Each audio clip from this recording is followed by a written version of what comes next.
In the name of the Father, and of the Son, and of the Holy Spirit, God is one. Amen. Christ is risen. We shall see if anybody wants to watch today, because it's such a very, very beautiful day. We had a vigil last night, so we've had a nice, quiet morning so far today. Christ is risen, Anthony. You're always the very first person to get on and to answer and to say anything, so that's very nice. I hope that everything's going well in Welshpool. It's a beautiful day. I hope you're able to get into the garden today. I don't know, you've got a nice little garden, a beautiful view from your place as well. Good morning, Declan. Good morning, Phoebe. Christ is risen indeed. I'm going to be going to South London today, which I'm not really looking forward to. It's a beautiful day here, and the idea of getting into a hot and stuffy car and driving all the way down there fills me with horror. Good morning, Robert, and good morning, Melengeth. Video, God bless you. Christ is risen indeed, and Patrick. Melengeth, yes, it is for Helena's mother, not for Helena. No, once I get there, then I'm sure I'll be fine. But it's the idea of the travel down there and finding parking and all that sort of stuff, which, in comparison with which I could be here, a lovely day, able to crack on with all sorts of things that need to be done. Good morning, Vicky. Christ is risen indeed. Today we're going to be looking at Mark chapter 1, verse 40 and following. Good morning, Sissy, Alithos, and Esti. So we'll see how far we get with that. And then I'm going to be pretty direct and cut off after 10 minutes because of this fairly long journey, and I've not fully packed yet. And I want to be gone by at least 11 o'clock. So we'll see what happens. Good morning, Tracy. I realized, of course, Tracy, yesterday when I said good morning to everybody, I really should have said good evening to you. Good evening, Christ is risen. I hope you've been having a good day where you are, and will have an evening all perfect, peaceful, and unashamed, as we say in all the prayers. Good morning, Alan. He's risen indeed. Okay, Alan, those are some pretty impressive photographs you've been putting up on Facebook. I particularly enjoyed the ones of St. Dunstan yesterday at 2 a.m. Tracy, good heavens, go to bed. Good morning, Natalia. Good evening for Arizona. I'd have thought it must be very early in the morning or very late at night. I thought you were, yes, you are after us. I don't quite understand that. Anyway, but one of the icons I look at every day, of course, is the fresco inside our chapel of St. Dunstan, which, as I'm standing at the Holy Table, is immediately to my right. And he always has a very distinctly, slightly out of sorts look on his face. Good morning, Father Alexander, your prayers. Tracy staying out, bad girl, up to no good. And Margaret from Chichester, that's a beautiful place to be. I've only been there very infrequently, but it's a wonderful city. Tony, you've got a beautiful day in Kerry as well. That's nice. Hopefully when you come next time, Tony, it'll be lovely weather here, not pouring with rain or thick fog like it was a year ago when you were here. Right, let's crack on then with this Bible study. I'll read you. Shall I read the whole thing? Now, remember, tomorrow I'm not here. I'm going to be in London. I'll be taking the funeral. So if you get on at 10 to 10, you'll be, I'm not sure whether you'll be delighted or disappointed, but I won't be here. Verse 40. Now a leper came to him, imploring him, kneeling down to him and saying to him, if you are willing, you can make me clean. Then Jesus, moved with compassion, stretched out his hand and touched him and said to him, I am willing, be cleaned. As soon as he had spoken, immediately the leprosy left him and he was cleansed. And he strictly warned him and sent him away at once, saying to him, see that you say nothing to anyone, but go your way, show yourself to the priest, and offer for your cleansing those things which Moses commanded as a testimony to them. However, he went out and began to proclaim it freely, to spread the matter so Jesus could no longer openly enter the city, but was outside in deserted places, and they came to him from every direction. All sorts of interesting things there. Petronella, God bless you. He's risen indeed. Alithos and Esti. First of all, just a reminder, this is written in a sort of present historic tense. So like they do on the TV, where they're telling a story about, I don't know, Charles I going to his execution, they say Charles puts on 2 shirts, or Charles put on 2 shirts, but they tell it in the present tense to make it come alive. And St. Mark also writes in the same way. So he says something like, comes to him a leper, this person coming along. So it feels very bright and very immediate when you read it in the Greek, much more so than when you read it in English. It sort of opens up in front of you like watching a film or watching something on telly. Comes to him a leper, and let's just sort of stop there for a moment. Everything about that is strange. I wonder if you realize how strange that is. First of all, let's just think about the leper. Now, leprosy is a horrific disease, and though leprosy in the Old Testament covered a whole range of different illnesses, and you can read about those in Leviticus and Deuteronomy. I think it's in Deuteronomy 5 and Leviticus 13. You can read about these. I looked up earlier on, but my memory is a bit hazy at the moment. I think it's 5 and 13, Numbers 5 and Leviticus 13. And it covers a whole series of different sorts of skin disease. But the important part was that these were ones that were more than skin deep. They affected more than just the surface of your skin. So if you had acne or eczema or something like that, that didn't count. But if it was more than that, if it was leprosy or a deep-seated disease or leishmaniasis or something along those lines, then that was counted as being unclean. And the rules for that were horrific. The person having been described as unclean by the priest had to wear torn clothing, all the garments torn, their hair uncovered. This is at a stage when everybody wore a turban or a head covering in the open, very sensible in that sort of weather and very sensible against dust and so on. So you uncovered your hair. They had to wear a mask, so the moustache and downwards had to be covered over their mouth, and live in isolation outside the town, outside the city, outside the camp, it says. So originally the story, it was given to Moses when they were moving from place to place in the desert.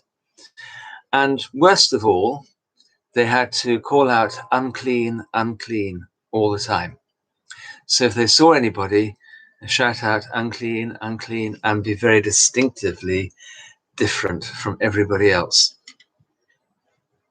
So, reminiscent a bit now, isn't it? I went shopping yesterday and nobody actually shouted out unclean, unclean, but there were plenty of people keeping well away from each other and wearing masks over their faces. It did strike me at the moment. It might be quite fun to have a little bell and call out unclean. Certainly in medieval times in Britain, they had to have a little bell on their staff as well, which tinkled, that gave everybody the clue that this was somebody with leprosy. I grew up in countries that had leprosy, particularly I remember in Somalia, there were lots of people with leprosy there, and it was pretty well untreated. And so they'd have stumps for hands and stumps for feet, their noses, their ears, often their lips had retracted. And these poor men and women looked, really, they weren't objects of horror. In those places, the lepers people with leprosy would sit by the side of the road and beg, and people would walk past and drop small copper coins into their baskets.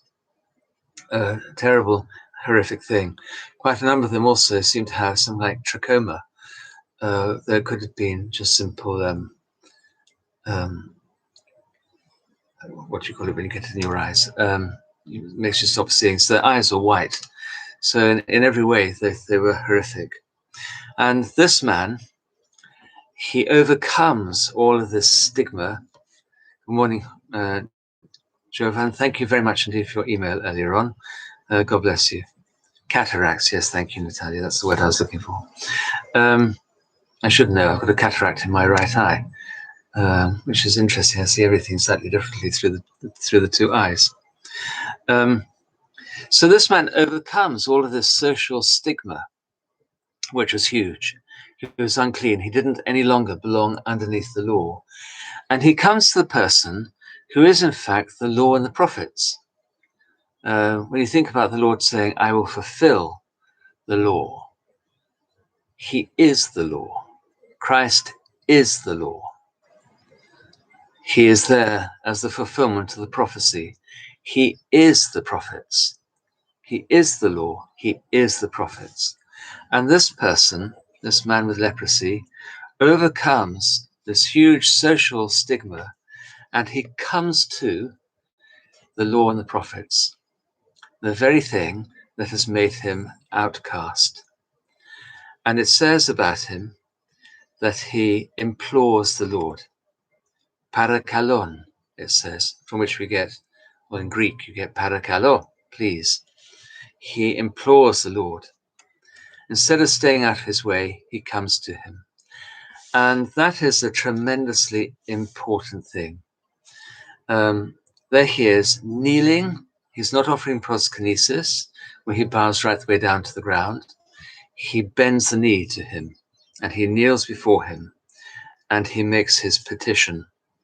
And what he says to him is this: if you are willing, you can make me clean.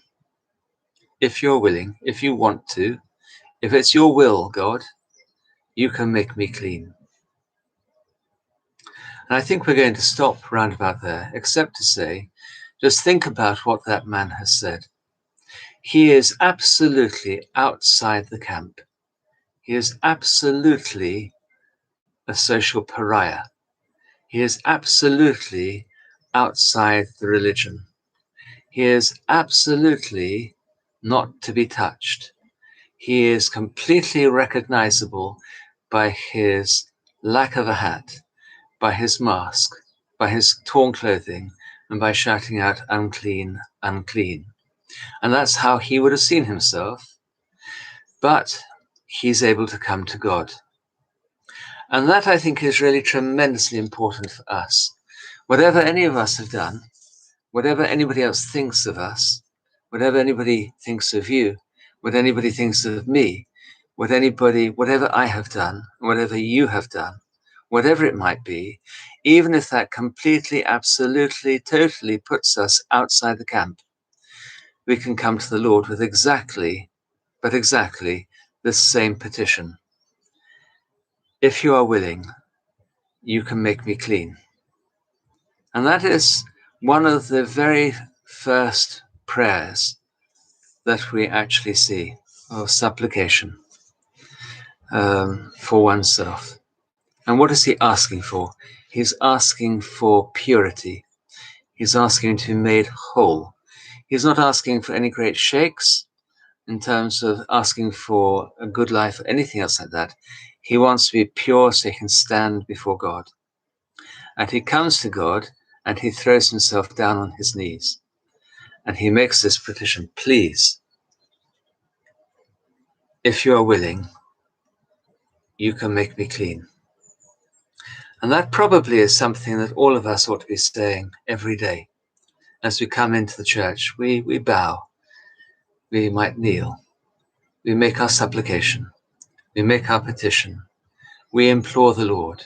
Barakalo, I ask you, I implore you, wash me clean. Make me go back to that washing that I had at baptism, so that I'm pure in your presence again, O Lord. And we're going to carry on from there, not tomorrow, because I won't be here, but on Friday, God willing, assuming that I'm spared. And we'll then carry on from there. Okay, so there's some of you who need to tuck themselves up in bed, and Tracy is one of those. And who was the other one from Arizona? I've lost you just for a moment. Yep, there you are from Arizona, Robert. You need to tuck yourselves up in bed. Have a good night. have an evening all perfect, peaceful, and unashamed. Everybody else, have a day all perfect and peaceful. It's an absolute beauty here today. And I will indeed pass on your love to Helena and her family, Melengeth. And Tracy, it is my privilege to be able to do that. And actually, I agree with you. It is interesting to do this and see where people are from. They're from every part of the globe, really, all over the place, obviously from England and other parts of Europe, and Ireland and Wales. I'm not sure if there's any from Scotland, there might be, but from South Africa and from Australia, Arizona, dry and hot, I think, cactuses. Those are the sorts of things that come to my mind. From Romania, I can see, and from Serbia. So your prayers, God bless you. Pray for me, pray for each other. Yes, Jovan, yes, Serbia. I remembered in time. Your prayers, God bless you. Bye-bye.